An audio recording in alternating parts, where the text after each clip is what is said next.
Welcome to another edition of the GreenBaje podcast. As always, that is AJ. He is the Green. I am Ken. I am the Beige. And back again, we have Jason Reid, the biggest Cam fan I know. And of course, it is fitting that Reid is back with us today, as Cam is also back. But before we get there, fellas, how are you doing? I'm doing well, sir. How about yourself? And Mr. Reid, glad to have you back. First of all, sorry. Yeah, man. Yeah, I'm back in the blue and black. I'm fine. I'm good. The Panthers are good. Cam is good. We're prepping for this game week where Cam should start, and we'll see how that goes. Of course, one day at a time. Of course. So as always, we go off the rip.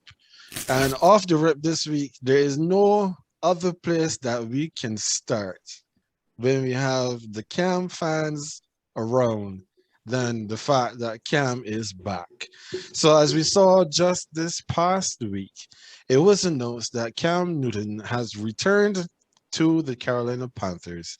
He is back wearing the number 1 jersey, and no sooner did he get into the game then he ran for a touchdown. And then the next drive, when he came back in the red zone, he threw for a touchdown. Cam started with 2 touchdowns on his first 2 plays. And of course, he took his helmet off and told the world, I'm back.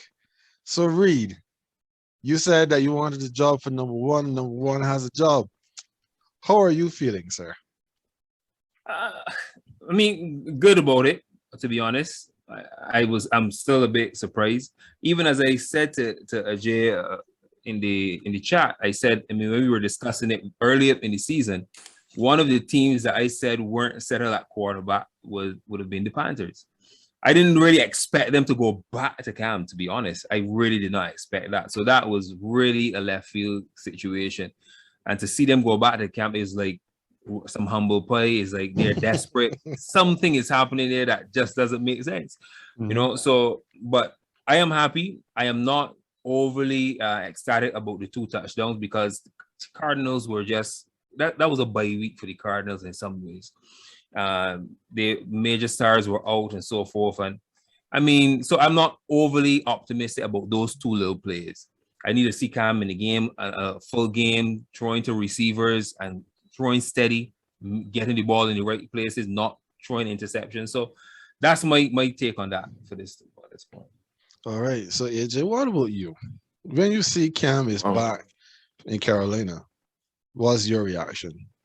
Well, first of all, Reid, I am flabbergasted by a subtle and submissive response. I really was not expecting.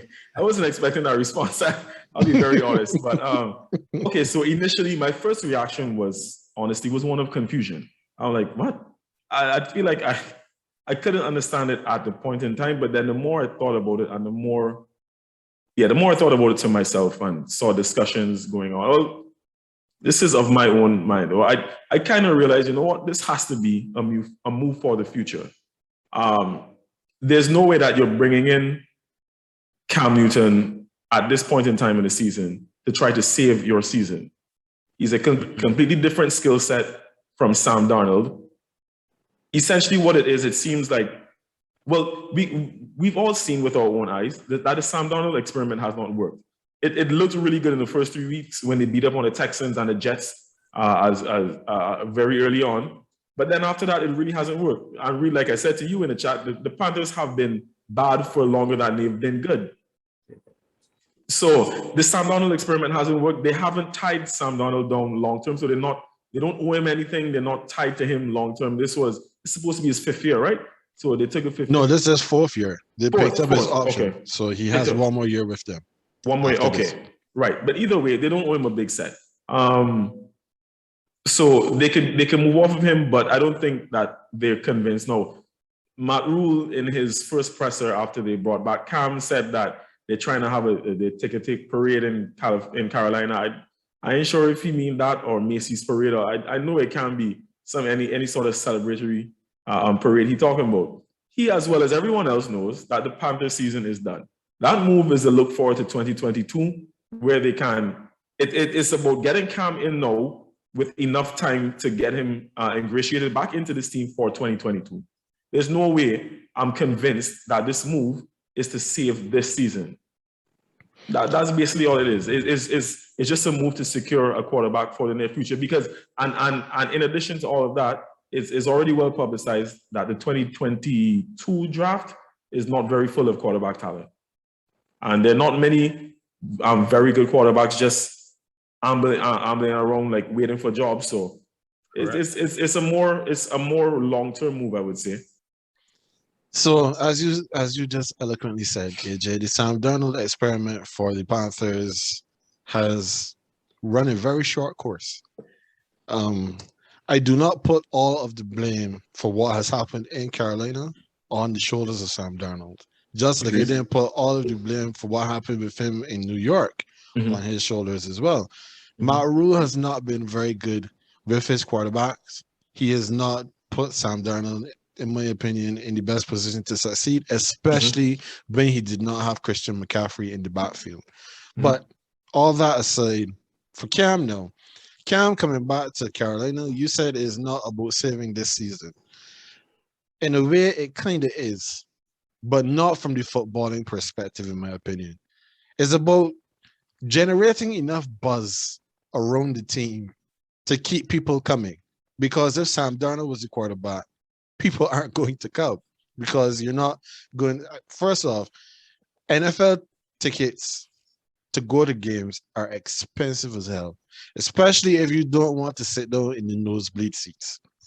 Nobody's shelling out a big lot of money to come and watch Sam Darnold give the ball away. But if you bring back Cam, that is hearkening back to the happy days of Ron Rivera and getting to a Super Bowl. It does not matter that Cam is not that quarterback anymore. It does not matter that Cam, in and of himself, is really not that good in 2021. It just matters that Cam is going to come and give what they want.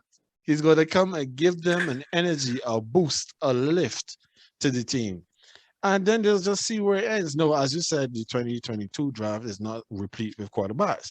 So not having a quarterback that you can trust going forward is still a problem.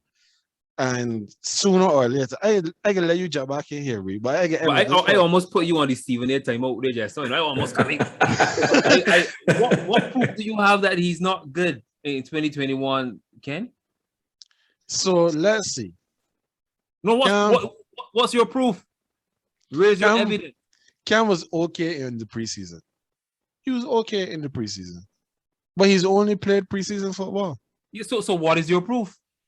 The fact that he's only played preseason football. If Cam was better, if Cam was at the standard that not just I, but those in the league were convinced that Cam would be good enough, Cam would not be getting a job and knocking back up with Carolina that has no hope. You got to be kidding me. I think it has to be more than that when it comes to Cam, because they're quarterbacks that are getting opportunities that are not good.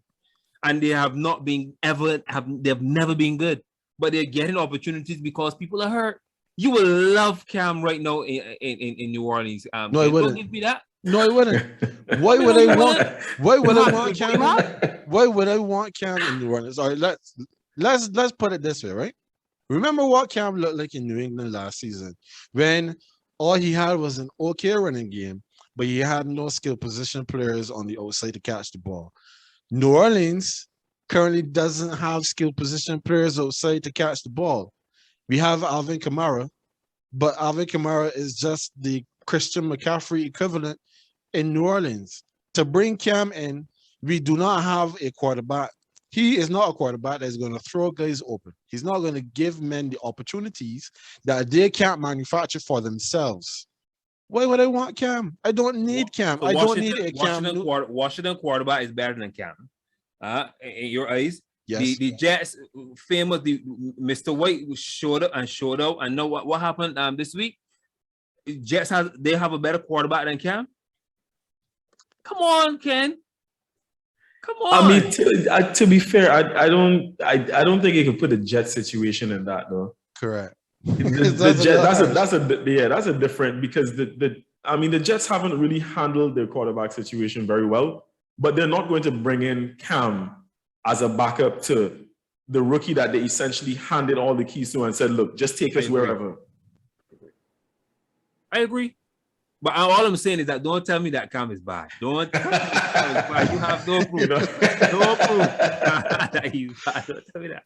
Don't worry, we will bring you back closer to the end of the season when we have some games to look back on to see whose point. Do a little recap. Yeah, to see whose point has been validated on this one. But one thing quickly on this before we move on.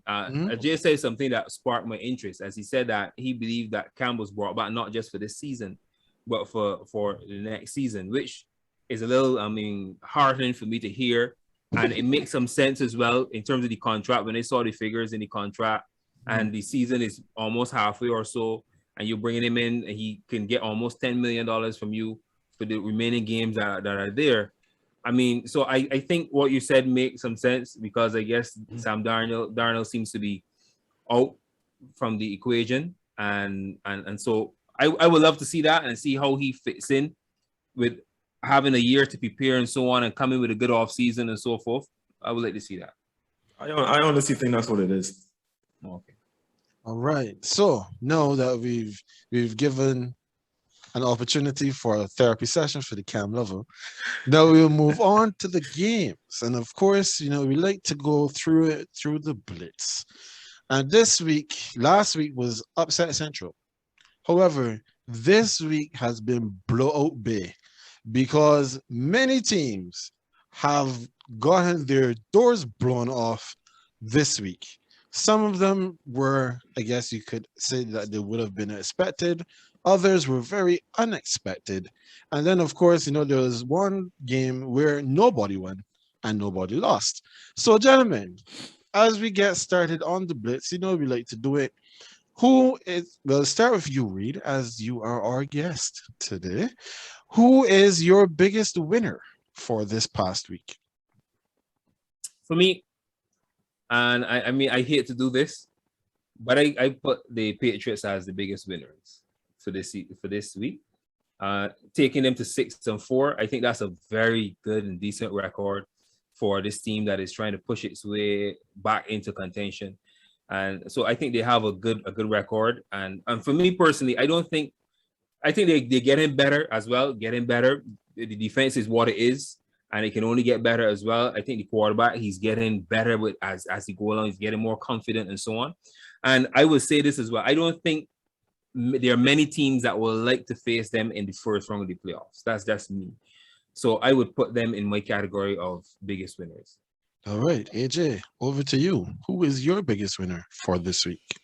That threw me off a little bit, because I was not expecting anyone to say the Pats, because I was about to say the Pats. I was genuinely going to be a homer and say it's my Pats, but let me kind of add on a bit more to what Reid said, because my points weren't necessarily about our record and what he said. But Reid, thank you for that, though. I appreciate that. I'll say the Pats because I won't lie to you guys, right? I expected us to win that game. From the time I saw Nick Chubb out, knowing that Kareem Hunt is already out, I know Dearness Johnson had a very good game a few weeks back, but he alone wasn't going to do that. Going to be able to carry that backfield. I expected us to win. I have a friend of mine she's also a Pats fan in Grenada. She messages me every time our game kicks off. And I told her, look, we are going to win this game. Why I say we're the biggest winners is because I didn't expect this kind of dominance, right? What I did expect is us to take away the running game, because that's what Cleveland is predicated on, and basically force Baker to be the man. No, we've gone back and forth talking ad nauseum about Baker Mayfield, Ken, but I was under no illusions that Baker Mayfield is going to win a game against a very good defense. We have a very good defense, right? So I knew that once we forced Baker to be the center of attention, he would make mistakes and we'd win the game. I honestly didn't expect that level of dominance, and to be honest, it was our biggest and biggest win of the season, not just by point differential, but in terms of just the sheer optics. Because, look at the other wins we had. It was the Jets. We barely beat the Texans. We beat the Chargers, but in a close game. This was the win. This was the win of the season because look, now it has everyone looking and saying, "Oh, well, are the Pats legit? The Pats are getting better." As Reid just said, no, the Pats are a topic because we manhandled the Browns, who just came from manhandling the Bengals. So for me, easily biggest winner. All right. So I'm not going to go with the two of you. Although Didn't expect it. No, but the thing is, I did have the Patriots as one of the biggest winners of the week. It would be impossible to not include them when they can win the game 45-7. However, I actually have the Dallas Cowboys as the biggest winner this week. No, it is not that the Dallas Cowboys win was unexpected because they were going up against the Falcons, who some folks that like teams from this same division, not me, others, call them the Pigeons. However, when you look at what happened against when the Dallas Cowboys, who did they play last week? That they completely wet the bed against. Last week, the Broncos. Broncos. The Broncos came into Jerry's World and stomped them flat. But then they bounced back and in an impressive fashion, completely dismantling the Falcons. 43-3 is no fluke. That's a 40-point difference between these two teams. And when you consider as well what their defense was able to do to Matt Ryan. Matt Ryan, for some, is still a good quarterback. I would say he's a good quarterback. He's not great. He's not elite. He's a good quarterback. Okay. But he had a 21.4 passer rating, the lowest in a game in his 14-year career. To be able to do that to him, of course, we still had Trayvon Diggs, who also had a pick in this game. Everything came out roses for the Cowboys that went wrong for them the week before. So, yeah, I got to give them some credit. I have to give them their flowers this week and consider them as the biggest winner, not just because they had the biggest point differential. Yeah, but Ken, the Falcons are very weak. And the Cowboys were embarrassed the game before. Even they themselves said that they were overconfident. They thought that they were going to walk and just easily win that game against the Broncos. So they came up with a vengeance. And they came out to really show people that, look, we are legit. And they had the opportunity against the Pigeons, as you call them. Big winners there. That was you are expected to win that game as the Cowboys. You are a Super Bowl contender. You are expected to reach the Super Bowl. Nobody expects the Falcons so to do. Yeah, fair point. But I still look at the fact that it's a 40-point difference. For to beat any team in the NFL by 40 points, especially if that team is not named the Jets. That is something that you have to, you have to give some level of credit for, because these are all professionals, and if you can beat a professional team by 40 points, then you have to take something for that. No, from the biggest winner, then it's over to the biggest loser, and I know we got quite a lot of options with these blokes this week. So, Reid, I'll start with you again. Who's your biggest loser this week? Steelers. Yeah, you draw against the winless Lions. I mean, even though your quarterback is out, you're expected to win this game, man. Your defense is supposed to be an elite defense. You're supposed to win this game. To draw that game, I have them as the biggest losers. They needed that to keep their momentum, but for me, as I said, the Steelers and Mike Tomlin, yes, great coach, people say, but Steelers are just there about every season. They're no real contenders. They're just there or thereabout. I think that there needs to be expected from the Steelers. And for me to draw against the Lions, that's a loss. Well, they will say it was not a loss, but it still wasn't a win. So, AJ, who is your biggest loser this week? I'm kind of glad Reid went in that direction. Now, there were so many losers this week that could fit into this category. So, Ken, I hope you don't have the same names, but I usually only do one, but I feel like I need to mention two this week. Sure. Number one is because I need to rant on this a little bit. Number one, for me, the number one answer is the LA Rams, right? After all this hullabaloo with them signing one of the best pass rushers ever in Von Miller, he had 3 tackles. And let's not forget, he was also bullied by a tight end in George Kittle. Bullied. You all saw that clip, right? I have not. So there's an actual clip on a play where George Kittle basically took the man to the ground. This is the Von Miller that everyone was so excited and said would make the Rams instant Super Bowl contenders. I remember I told you I was not that convinced. Mind you, I get that it's still early. They still need to get in him and OBJ, who's the other one they signed, right? Mm-hmm. I get it. It's still early. They still need to get into the swing of things with this team. But that was a pathetic performance. It really was. And from a team that's supposed to be basically very good defensively, they have like all-time players at each level. But outside of that, the defense is just average. They're not built to stop the run. Every time they face a team, look at the teams that have beat them and have manhandled them. The Titans too. Well, it was the same thing against the Titans. Just run them over for the entire game. Just run over them. And that's it. I mean, in the secondary, they did a decent enough job, but it's just, I don't know if you all got to see that game, but it was actually kind of embarrassing. Deebo Samuel had his way with that defense all night long like Lionel Richie. The man was unstoppable. Yeah, the man was unstoppable. They were throwing at him. It was giving him the ball in the backfield to run, and absolutely no one could stop this man. And we're talking about a Niners team that most people had given up on. Just a few weeks ago, we were having conversations about if Jimmy G, if it's time to oust Jimmy G for Trey Lance. Jimmy G had a really good game. He had a really good game. He had even Brandon Ayuk, who had basically been like a ghost for the entire season, had a very impressive game.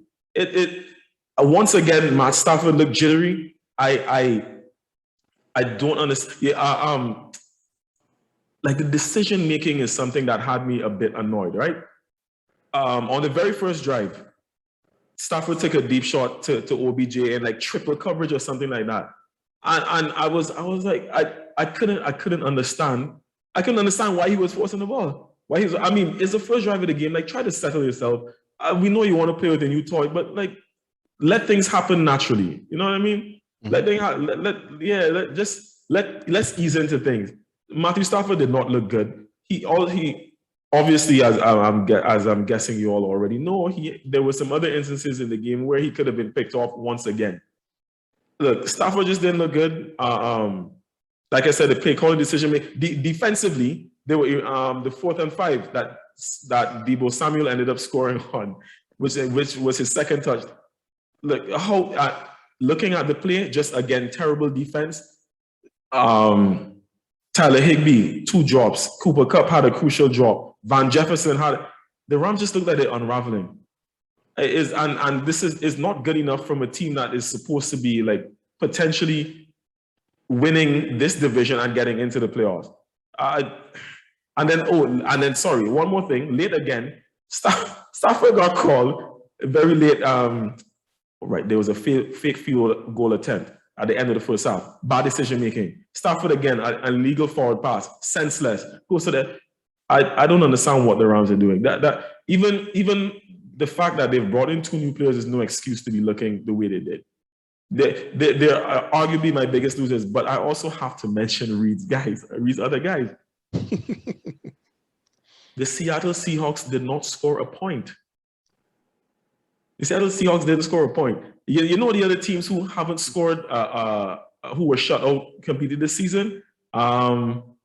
Let me see here. Right, the Dolphins, Tua, who hasn't really set the world alight. The Jets and their rookie QB, Zach Wilson. And then the Texans. Enough said there. Listen, these men didn't even have a field goal attempt. I don't care if Russell Wilson just came back from injury or if he just came back from Mars. There's no reason why the Seahawks should have been in that position. I'm sorry, I had to mention those 2. Ken, the floor is yours. Okay, so as you said, there were lots of options, and they did also want to touch on the Rams getting beat by the Niners, because the Niners, the only team that they have beaten at home in a year is the Rams. They beat them last season, then they've lost. I think they were I don't even remember the number, but they lost an entire year's worth of home games. Yeah, they So did. they come back now and beat the Rams again. So if you're the Rams, you can't have that happening. But Jimmy Garoppolo, he's 5-0 in his career against the Rams. And we are so enthralled with the amount of skill that Jimmy Garoppolo has. However, and I'm not gonna harp on them long because we can come back to them in a little bit. But the Browns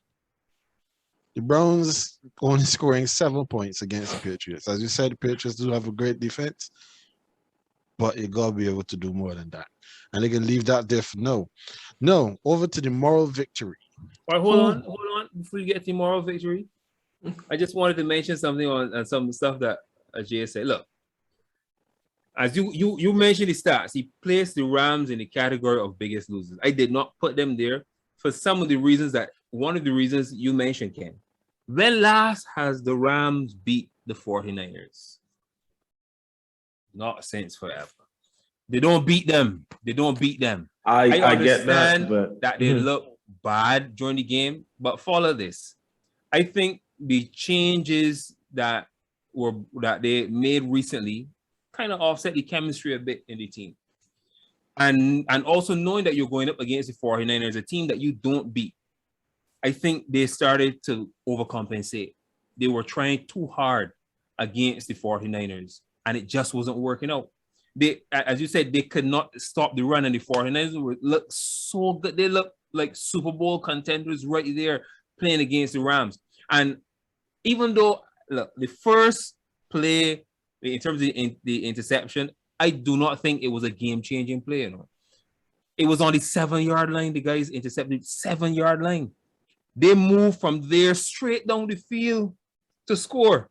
So it wasn't a bad interception in some ways in my mind. But the point that I think that one of the things that the 49ers did, they handicapped Jalen Ramsey. They hardly threw in his direction.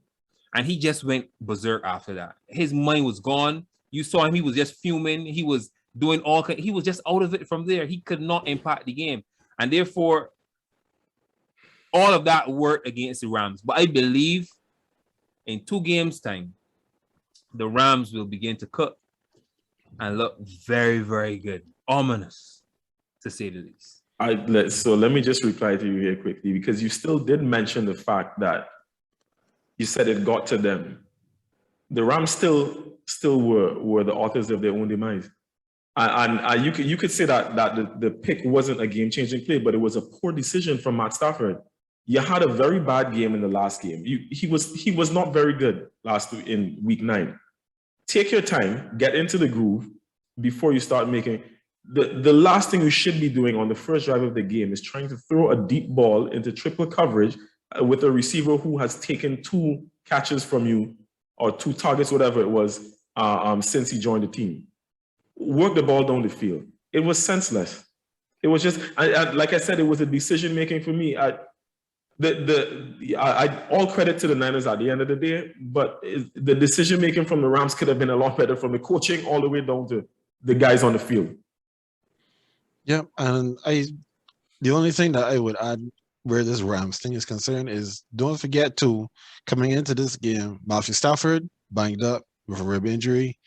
Von Miller, it wasn't even confirmed until late in the week that he was actually going to play, because he and his ankle still banged up as well. The Rams bye week has come at an opportune time for them, but we'll touch on a little bit more where they're concerned in a second. So AJ, we'll start with you now on the moral victory. Who gets your moral victory this week? All right. Since we spent a good set of time on it, especially I did on the last segment, I'll be very short here. I think the Bucs. I think they had a bad night. It happens. I honestly do think still that they're the best team in that division. And once you win the division, then they know where to go from there. That's it. Interesting. Moral victory? Yeah, because they lost. Yeah, because they lost, but I don't think that it defines them as a team. They had a bad night. Fair enough. Well, I have their opponents as the ones with the moral victory, the Washington football team. They're going nowhere. But to defeat the reigning champions, kudos to you. And the way they did it was really spectacular. So I think they deserve to have that trophy as a moral victory. Okay. Well, I didn't see the Bucks as a moral victory. That was a shocker for me. I can see the Washington football team. I mean, their division is a little more competitive now than it has been in the past. So, from that perspective, then sure, yeah, you win. Anytime you win a game, it is a good win.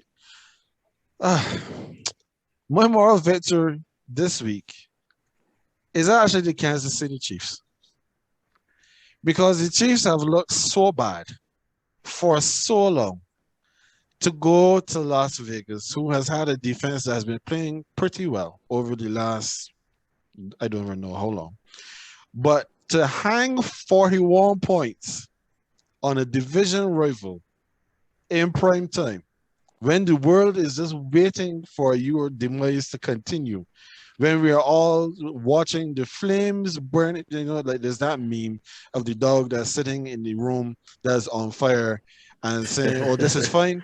That was Andy Reid when his entire house was burning down. He was saying, we just have to fix this, and we understand that we have to do better and whatever. And they were able to put it all together and absolutely manhandled the Raiders both offensively and defensively.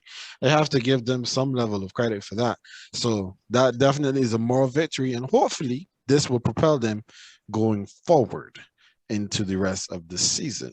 Let me take a second to defend because I realize that both of y'all were skinning up your noses at my pick, right? The reason I said so as well is because the Bucks had. I didn't want it to go on too long, but let me just. So the Bucks obviously lost to you, Ken, and your Saints. Then had their bye week and came back and lost this game. Like I said, a division game is something that's hard to call, and as you said, like the game between y'all, that matchup between you guys, the Saints usually come out on top. So with that, and then going into the bye week and coming out and losing the way they did, because they were comprehensively beaten by Washington, who even lost Chase Young before the end of the game, right? I just don't think that it's like a disheartening win. I don't think that anything could be analyzed from that to say, well, okay, well, the Bucks are not as good as they thought. It was a bad week, and they're going to rebound. That's why I said it's just a moral. They could be my moral victory. Cloud in your mind, man. No, it's not. Tom Brady didn't have a very good game, but the team is still good enough to win the division firstly, and then to go on and win. I believe so. No, the only thing that I can't say about that, as you said, the team is good enough to win the division because none of the other teams in our division is good enough to win the division, in my opinion. However, when we talked about the Buccaneers losing before the bye week, you said that it was a bad day. They had the bye week, they came back. The loss again is another bad day. When you have too many bad days in a row, you know what happens? Your season is derailed. So I'm win the hoping. division, though. I'm hoping that's my point. Yeah, I'm hoping that they continue to have bad days every week from now to the end of the season. The only thing that saved them is the fact that everybody else in our division lost this week. Well, exactly my point. All of that factors in. Okay, no problem. So then the least inspiring win, fellas. It just start with you again. Who gets your least inspiring win this week? And I'm going to stay right in that division. And I'm going to say the Carolina Panthers. Yeah, the Panthers. Cam came back and he threw for he was thrown in for those two players and he scored. It was a very touching moment. But does that make the Panthers a good team? No, it doesn't. I'm not convinced from that. Reid, even you said before that you're not very enthused by it. You need to see a bit more from Cam as a starter. And I agree. I don't think that win, because you said it yourself. I don't know why you're scared of your face. You said it that it was like a bye week for Arizona because of the personnel that they were missing. I just don't believe that this win says anything about Carolina. No, I will say, I do believe that once Cam is back into this team as QB1, he will make their offense better. I honestly do believe that. But they're still at best the third best team in the division, arguably. And 2021 is done for them. Everyone knows that. I read. Your turn. You can rebut if you want. Yeah, it would not be. I mean, I understand the point, but leave Cam out the picture. The Panthers win was not a least inspiring win. The Panthers had a good win. You still have to beat the team in front of you. They had a good win. The Cam's performance was not inspiring for me because I didn't see enough. But Panthers overall had a good win. But so my pick is the Colts. The Colts 20-17. That's against the Jags. That's just not inspiring. And Carson 23, Wentz, 23. 23-17. 23, Carson Wentz for 180 yards, no touchdown. Those are wide receiver numbers. Kupp and Kelsey can get those numbers on a given weekend. 180 yards, no touchdown. That is, I am the owner of the Colts. I would feel so bad by that victory. The Jags, they should beat the brakes off the Jags. At least throw for one touchdown. So for me, that's my least inspiring victory. The funny thing is that is the same one I had picked as well as my least inspiring win. Because as you said, if you're playing against the Jaguars and you're the Colts who just, put up record numbers in your game the week prior, of course, again, it was the Jets. But we believe that the Jets and the Jaguars are about the same. So if the Jets and the Jaguars are about the same and you could put 45 points on the Jets, then you should be able to put up more than 23 points on the Jaguars. So from that perspective, and you're still trying to chase down the Titans at the top of the division, who's already swept the division series with them, you got to do more. Your offense has to show more. But, of course, it's still early in the season. Relatively, we're coming into the back stretch now. So they have time to try to put things better. But the fact still remains that you have to do better when you're playing up against a team like the Jaguars. I get what you're saying, right? But I feel as a bit harsh. And you know, it's well documented how I feel about Urban Meyer, but the Jags have actually been looking a bit more buttoned up recently. Let's not forget what happened with the Bills the week prior to that. I'm just saying. So I understand the inclination to think that, yes, they should be trampling the Jaguars, but the Jaguars ain't the Jets. The Jets are lost souls. The Jaguars actually seem like they're trying to get something together. So I feel like it's a bit harsh, but I take your points. Understood. All right. So that was the Blitz. And now we did mention of this briefly during the Blitz, but Odell Beckham Jr., who got his release from the Browns, he said that he was surprised at how everything played out, but we're not even going to touch on that. But Odell Beckham Jr. is a Ram. So, Reid, I'll give you first crack at this. When you saw or hear that OBJ has gone over to be a member of the Los Angeles Rams, what is your reaction to that? I was surprised. Unlike the fantasy analysts, all came out. Some of them, those came out and said, "Oh, I was not surprised that he went." And Rams were never in the contention. Rams were never in the conversation. They were a selected few teams, and Rams were not one of them. So I was surprised, but I was like, "Wow, this changes the Rams for the better." They lost Deshaun Watson, but they had Deshaun Jackson.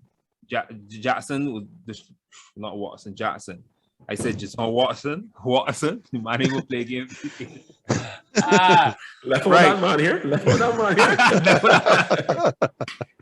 Right, Jackson. And I feel though, with time, but again, don't rush it. I wouldn't even have played him and all that day. Don't rush it. Give him some time, and that will take a lot of the load off Cooper Kupp, and even give Cooper Kupp a bit more freedom, where defenses will now have to pay attention to both him and Odell Beckham. And I think Kupp numbers will now go up again, and his season will start over in terms of his good numbers. So I like it. AJ, what about you? Well, unlike Reid, well, firstly, let me go back to, you remember when we were speaking last weekend, I only mentioned the Pats as a possible destination because obviously, talent-wise, OBJ is times better than whoever we have at the position, right? On our team. Don't do that. Don't do that. Not no. But yeah, on a more realistic basis, the two teams that I thought would have been the best fit for him, just in terms of football wise, were the Rams and the Packers, right? So I'm saying this to lead up to the time when the decision was made. I wasn't surprised.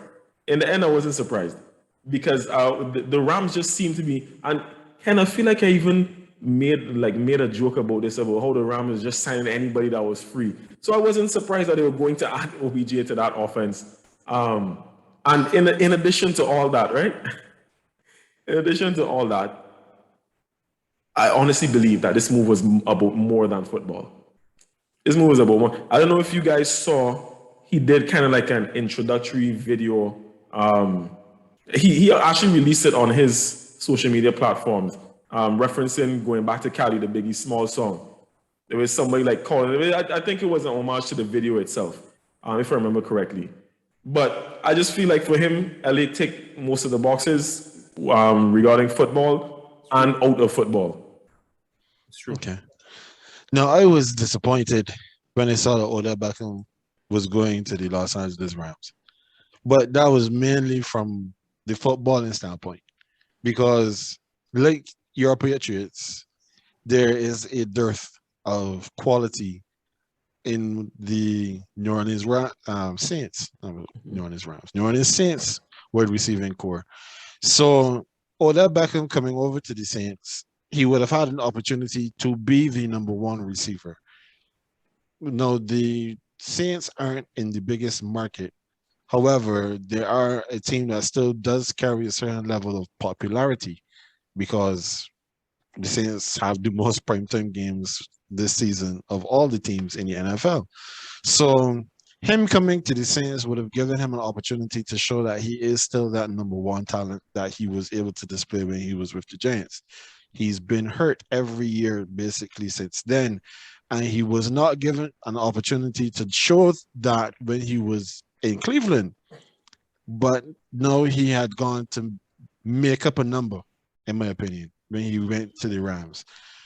No, it worked out in a way because no, he went from being a luxury piece to being a needed addition with the injury that Robert Woods has suffered with an ACL tear. So with him out, they needed OBJ. But like you read, I don't think that he should have played this week because there's no way that OBJ coming in cold off the street, having not even played last week, into a team that is built completely different to what he was doing for the last 2 years. He would not have been primed to just step in and perform. So him coming in now, as you said, it would offset some of the chemistry. Stafford is going to try to get the ball to him, and the defense is going to know that. Now, for Odell Beckham to show that he is going to still have that spark, that juice, he needs opportunity. But Cooper Kupp is still the man in Los Angeles. And Odell Beckham, for what we've seen over the last couple of years, is not a big enough draw for the defense to pull coverages his way away from Kupp. So when they put all of that into perspective, it's like, well, yeah, it looks good. It sounds really good on paper. But when we actually boil it down and we see what's going to happen on the field, it might not work out the way that he's hoping. Yeah, I mean, he's a decoy right now for the Rams. That's how you see it. And your first game, fresh off the boat, and you with a tinted visor, I mean, you probably could hardly see the ball properly and all. I mean, the place was misty, all kind of stuff. I think he had it wrong. But I get what you're saying in terms of the big city as well, Ajay. I think that's a good point. There's no way he was leaving Cleveland to go to Ken in New Orleans. That's not going to happen. He's not going to suffer so long over there in Cleveland to go suffer in New Orleans again. That is not going to happen. So he's going to go to a big city. So Ken, you need to get Des Bryant if you need a wide receiver. And I also feel that in some ways right now, wide receivers changing a little bit. And when I say changing a little bit, I think OBJ is a bit too small now. Cup has a bigger frame, so he could take a bit more punishment and he could do a little bit more with the ball, get in different spaces. I think like Deshaun Jackson and OBJ, these guys are a bit too thin, and I think that can be a problem for them taking the hits and so on. That's just my perspective on it.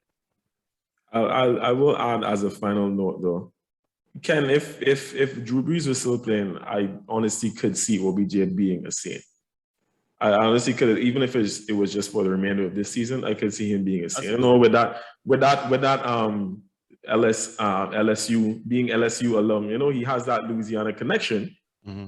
If Jameis was there, still you possibly would have had a better chance. But with Trevor Siemian, you never stood a chance there. He wasn't leaving Baker Mayfield to go to Trevor Siemian. I can't argue with that.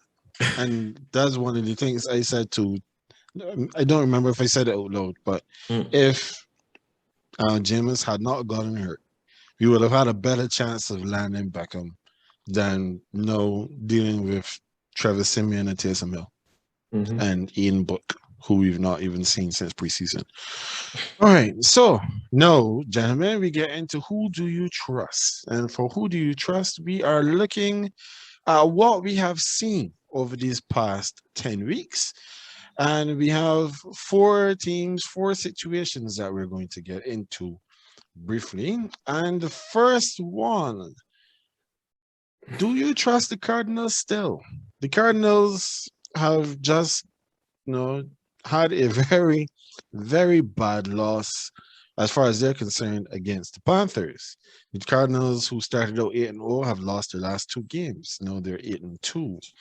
So, AJ, we'll start with you on this one. Do you still trust the Cardinals? Yeah, I do. I still trust the Cardinals because Kyler Murray's injury doesn't seem to be season-ending. So once he's back, I think they'll be fine. Plus, the Rams are clearly trying to stay in second place. So it bodes well for the Cards.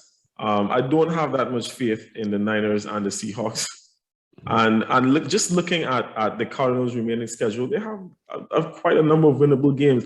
I don't want to just call the Seahawks a winnable game. They're not very good, but at the same time, it's a divisional game. Anything can happen there, right? They still have the Bears.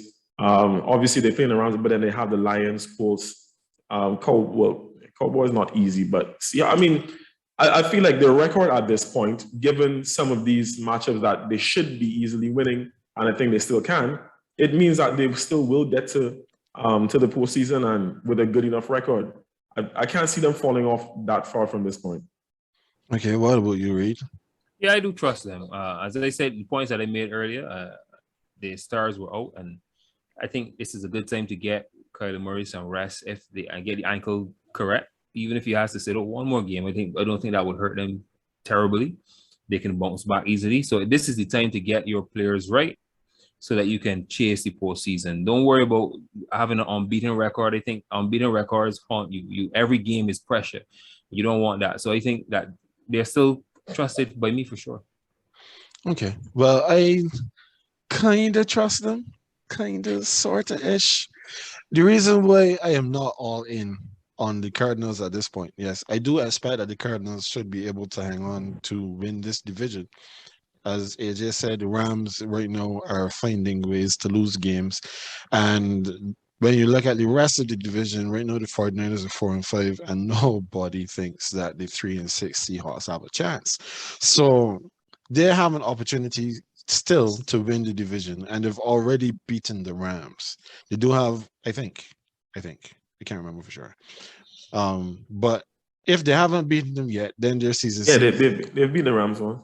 Okay, so they've beaten them once, right? So at this point, they have the head-to-head, and if they beat them again, then they sweep the season series, and they just have to continue winning the games in their division, and they'll come out on top. My reason, though, for being a little cautious with my optimism for the Cardinals is that the Cardinals were in play for that #1 overall seed in the NFC. If they continue to drop games and other teams continue to win games, then this is going to be a little bit more of a dicey proposition, because the #1 seed, then you only need to win 2 games to get to the Super Bowl. And you definitely will not have to be on the road at any point in time. Now, when you compare the other teams who are currently leading their divisions, the Packers are also tied on with them on 8-2. And the last thing that the Cardinals want to do is to leave that nice cushy dome in hot Arizona and go to frozen Lambeau in January. So the fact that they are dropping games now is a bit of a concern, not necessarily for the division, but for their seeding going forward. So now, number 2, AJ's second favorite quarterback, Baker Mayfield. Baker Mayfield has not looked very good this season. I don't think that I am being unfair to him when I say that. His Browns are 5-5. And one of the best games that they played all around was when Baker was hurt and they inserted Case Keenum and they were still able to run the ball effectively. The fact that his backup came in and they looked pretty much the same. Reid, I'll start with you on this one. Do you trust the Browns to keep faith with Baker going forward? I mean, the odds alone tell me they have to. Those odds are just really nice. And that those because of those odds are really, I mean, yeah. Because of the odds, they gotta keep him, man. If you want to make money, you gotta keep Baker. Baker is a hit. But honestly, who else is out there? If you're gonna get a sure talent, somebody who's really good, a proven QB, yeah, go for it. But if not, I think you have to work with, and Baker have shown a good set of sparks and that he can be good, but things around him need to complement so he can be good. Both of the running backs were out at some point in time in this season, so they had some issues, they had some challenges. So I think really and truly they need to keep faith with Baker, because if not, they'll be down the Carolina Panthers rabbit hole of QBs, searching and not finding who they need. So work with what you have. Interesting. There's a point in there that I'll be coming back to. But go ahead, AJ. Do you trust your guy to continue in Cleveland? Reid already said it, and I will just piggyback off of that. Yes, I do. In addition to what he said, firstly, Baker has shown that he's a leader in his team, and the other members of this team, the other players on this team, they actually trust him as a leader. They believe in him as a leader, and I don't just mean on the pitch. I'm talking about off it. Remember Myles Garrett talking about the speech that he gave that rallied them to beat the Bengals and whatnot, right? I don't think that Cleveland's situation is bad enough at this point that they'll blow it up at the end of the season, right? Stefanski found a formula that works with incorporating Baker. It's a run-centric offense, and Baker doesn't have to do much but manage games. As Reid already alluded to, at certain point, like they've had injuries with that backfield. Hunt on IR, Chubb has been in and out. Again, Reid already said it. It's just about building the team around him. And most importantly, who is out there? Who's out there to go get at this point? Since you've been building this project for this long, I don't think you're at the point where you blow it up or try to move on from your quarterback, because there's no guarantee that you will get better. And look, and Reid already mentioned Carolina's situation. Look what just happened. Carolina had to go back to a quarterback that they released less than 2 years ago, because there are not many options out there. And in any case, Cleveland has never been a team to bring in free agent quarterbacks. They're always trying to draft a franchise QB. I think what they've seen from Baker is good enough that what they will do is continue to build a team around him and just try to make the team stronger in that regard, offensively and defensively, because the pick and slim. If you let him go, there's no guarantee that you will do better. Continue to build a system, and I believe that's what Stefanski and the GM, cannot remember what his name is, will do. So, remember, AJ, the conversations you and I have had with regards to one Jimmy Garoppolo. There's an interesting parallel here between Baker and Jimmy. And that parallel is that both of these are quarterbacks that their head coaches are doing their absolute best to hide. They're not trying to put the ball in their hand to make them go win any games, because this is not a quarterback that will most likely win you the game if you have him go there and try to do that. But he will lose the game if you give him too much opportunity to do so. So from that perspective, I do not have the confidence in Baker Mayfield as the Browns starting quarterback going forward if they want to win a Super Bowl. If they just want to be popular and have their stadium featured in ads, then they can continue to keep Baker, because that is what Baker does best. Baker is a pretty good pitch man. He's a better pitch man than he is a throwing man as a quarterback. So from that perspective, I'm not wowed by Baker at this point. No, Reid, as you made mention of the Panthers moving away from Cam and then going through a few quarterbacks and then having to go basically going back to Cam. Do you know how many quarterbacks the Browns have had in recent years? Since 1999 till 2018, which is when they brought in Baker Mayfield, they had 30 starting quarterbacks. You're not 30 years between 1999 and 2018, but they have 30 quarterbacks. AJ, as you said, to your point, they don't bring in free agents, and no free agent quarterback is expecting no big name quarterback is going to leave where they are to come and just hand the ball off 30 times a game, which is also why San Francisco are struggling to get proper quarterback play. I'm hoping now that Trey Lance is going to be the answer. So no, I'm gonna cut my spiel at this point and say no. I do not trust Baker Mayfield going forward. The way I see it is, if Kirk Cousins could still have a quarterback job, then Baker can for a few more seasons as well. At home with Baker, boy. At home with Baker. 1, 2, 3, progressive. Aha.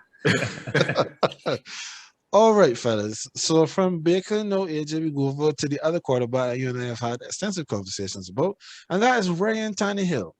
Ryan Tannehill and the Tennessee Titans, they continue to win games that we probably would not have expected them to win. And the Titans, right now, their record sits at, drum roll, please. The Titans are currently 8 or something. I think they are 8-2. So they're also 8-2. Yes, they're 8-2. The Titans over the last 5 games have beat the Colts, the Bills, the Chiefs, the Rams, and the Saints. So, do you trust, Reid, the Titans to emerge from the AFC? I mean, I do. I think the Titans have grit. I think they're, even with Henry out, I still believe they can do it. This is a team that's just fighting and really fighting well. The coach is fired up. There's just good chemistry all around. I like the vibe. So I believe that they can. I honestly do. You know, on a side note, we said there are not many QBs out there. I think Marcus Mariota is still a good one. But anyhow, that's a side note. But yes, the Titans, yeah, sure. All right, AJ, what about you? Do you think that the Tannehill quarterback Tennessee Titans can make it out of the AFC? Man, you know what? I don't know if I just hate him, but I don't. I still don't trust the Titans. I don't. You mean to cut? Let me make sure to clarify this. You mean to come out as in to win the AFC? Yes, to Heck win the no. AFC. No, I don't. I'm still not convinced, and I never did. When they brought in Julio Jones, you know, some analysts were saying, all right, well, that makes them AFC favorites now. Julio has added absolutely nothing to the Titans this season. Mind you, they've been winning games without him. AJ Brown has not been having the same effect either. Derrick Henry is now down. And I mean, they are finding ways to win games. I get it. But I'm not convinced at the end of the day, like this, whatever little purple patch they're going through is not going to sustain all the way through the playoffs. When other teams when more injuries and attrition become an issue, well, not just for them, but for other teams, and other teams know how to game plan. Yes, they've been to to the postseason last year, so it's not like they're completely new. But I just don't have faith in them to come out. When you say come out, you mean make it to the Super Bowl, or you mean make it to Super Bowl, as in to win the AFC. I do not have that kind of faith in the Titans. I don't. Because at the end of the day, I believe that whoever they meet in the AFC championship game is going to outcoach Mike Vrabel, and the quarterback is going to outplay Ryan Tannehill. And that's what it comes down to for me. All right. Reid, you want to amend your thought, or are you good? No, I will still stick with it, because who will challenge the Titans? The Chiefs or the Bills? And I think that they can beat both of those teams. And that is exactly where I was going to go as well, where I actually do trust the Titans. This is not like, if I'm saying, pushing all of my chips into the center of the table on behalf of the Titans. But you have to look at the resume. And when you look at the resume of a team, is who you beat, and at what point did you beat them? So like I just said, they just went on a 6-game winning streak, where the last 5 games, they smoked the Colts, they bamboozled the Bills, they massacred the Chiefs, they sacrificed the Rams, and they made the Saints look like sinners at the end of that game. So when you put all of that into consideration, and the fact that now they have the easiest schedule by win percentage of all the teams in the NFL going forward, there's nothing to stop them from easily grabbing the number 1 seed in the AFC. And again, once they have the number 1 seed, it's only 2 games. Both of those games are at home. And when you take into consideration that the current heavy hitters in the AFC are teams that they have already beaten, and beaten soundly, in the Bills and the Chiefs, who's going to stop them? Because they've gone up against these better head coaches with better quarterbacks, and they've beat both of them. So in the regular season, the Saints beat the Bucks in 2 games in the regular season last year. And I'm bringing up this because it's the first one that came off the top of my head. I don't trust it when it comes to the postseason. We're talking about number 1, John Harbaugh and Lamar Jackson. That's a better dynamic to me. Sean McDermott and Josh Allen. All right, you could go back and forth about the head coach there. Josh Allen is a better quarterback than Ryan Tannehill. Then we talk. Listen, as bad as the Kansas City Chiefs were, we're still talking about Andy Reid and Patrick Mahomes. Like I said, it comes down to head coach and quarterback for me. I don't have faith in this team to be able to play 4 quarters where Ryan Tannehill plays better than either one of those, not either, but any one of those quarterbacks that I just mentioned, or Mike Vrabel has the tactical nous to outcoach those guys. I just don't see it. I don't see it, not to win the AFC. Okay, no problem. All right, and then lastly,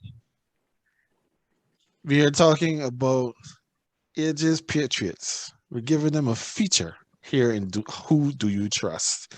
Now, the Patriots are 6-4. Matt Jones is the first rookie with 3+ passing touchdowns and 0 interceptions in a game in New England history. He has been a very good game manager, and the defense has been playing at an elite level. So, the simple question is, do you trust the Patriots? AJ? Yes. On the grounds that at the beginning of the season, what I told you was that at best, I think we're going to get into a wildcard spot. And success for me is just not being one and done. Right? So if we win wildcard weekend, I'd be happy with that. I'm under no illusions that our offense is good enough to carry us past. And I just mentioned the rest of the AFC heavy hitters. Like, obviously, Bill is a legendary coach, but at the end of the day, I don't know if our offense will be good enough to take us further, as great as the defense is. But I trust us to get out of the division and get into the postseason, basically. Right. What about you, Reid? I know you had some thoughts on the Patriots, so I'll give you the floor, sir. I wish I could say other ways than what I'm going to say. I wish I could say don't trust them. But I'm a Mac Jones fan. From before the draft, everybody, I'm a Mac Jones fan. I didn't like the turning ankle situation, but hey, I'm a Mac Jones fan.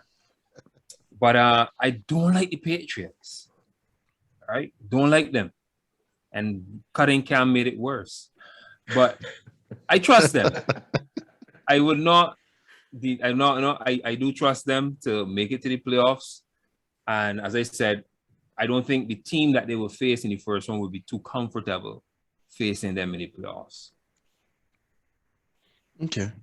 Well, I guess it's a clean sweep here because at this point, I also have to say that I do trust the Patriots to emerge out of this playoff field as a wild card team. I do not expect that they'll be able to catch the Bills and win the AFC East, but they have shown enough that they can win enough games to get to the playoffs. And I do believe that they can spring an upset in the playoffs. No, as a rookie for Mac Jones, it is going to be interesting to see how he copes with that playoff atmosphere and how he's going to deal with whatever the other team comes up with. But the Sith Lord will always find a way to get his defense playing against the strengths of the opposition. They don't have that number one corner right now to put them on the second wide receiver. Let's need a few cameras, two hidden cameras, Ken. Yeah, well, I mean, you talked about Mac Jones twisting the ankle, right? But the for me, the Patriots have always been that team that embodies the statement: if you're not cheating, you're not trying. So when you put all of that into perspective, then he's just at home.